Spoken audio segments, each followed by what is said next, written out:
Hold on to your popcorn.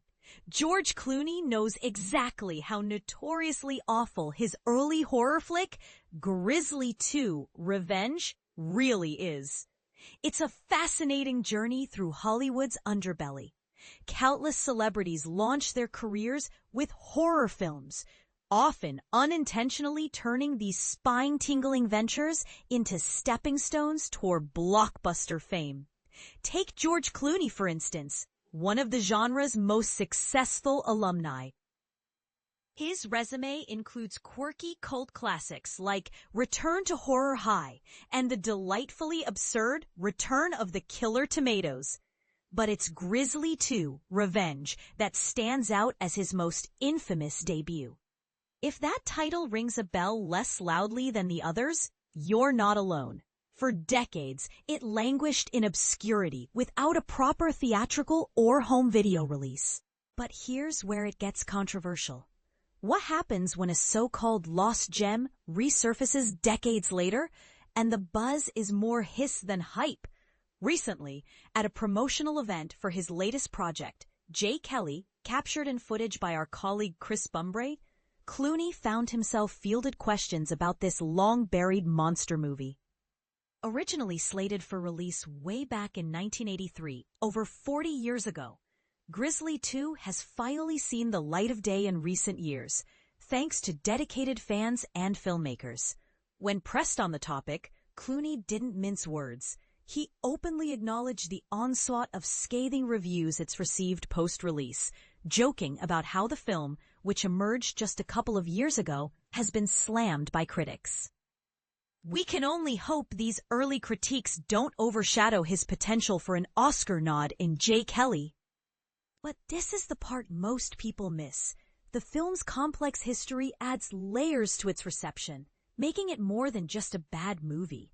It's a relic of Hollywood's wild side. For newcomers to film lore, Grizzly II: Revenge is a bear attack thriller, blending elements of the slasher subgenre, where a killer stalks victims in creative ways, with environmental themes, though its execution left much to be desired. Its backstory is a tangled web of production woes, including budget issues, legal disputes, and even a change in directors mid-shoot, which delayed its completion for nearly 4 decades. You can dive deeper into that saga on our site. As for its prospects, producer Suzanne Sikos-Nagy has shared her vision. Rather than updating it for modern sensibilities, the team aimed to preserve its raw 1980s American charm. She explained, "We wanted to maintain the authentic feel of an era's filmmaking, like rediscovering a forgotten artifact that cult fans would cherish. By keeping the original footage intact and leaning on the star power of its cast, including the sheer entertainment of a rampaging grizzly, we're confident it will connect with today's audiences who love quirky retro horror." Sound promising? Well, opinions are divided. Some hail it as a guilty pleasure, while others see it as a cautionary tale of what happens when ambition outpaces quality. Joining Clooney and his J. Kelly co-star Laura Dern, who plays a publicist role in the film, are a roster of notable actors like Steve Inwood, Louise Fletcher, and John Rhys Davies, among others. Interestingly, Clooney and Dern appear lower on the credits, suggesting future releases might lean heavily on their current fame and accolades, even Oscars for Dern, to draw viewers in. And don't be surprised if they throw Charlie Sheen's name into the mix too, given his part in the original Grizzly film. But wait, here's a twist that could spark debate.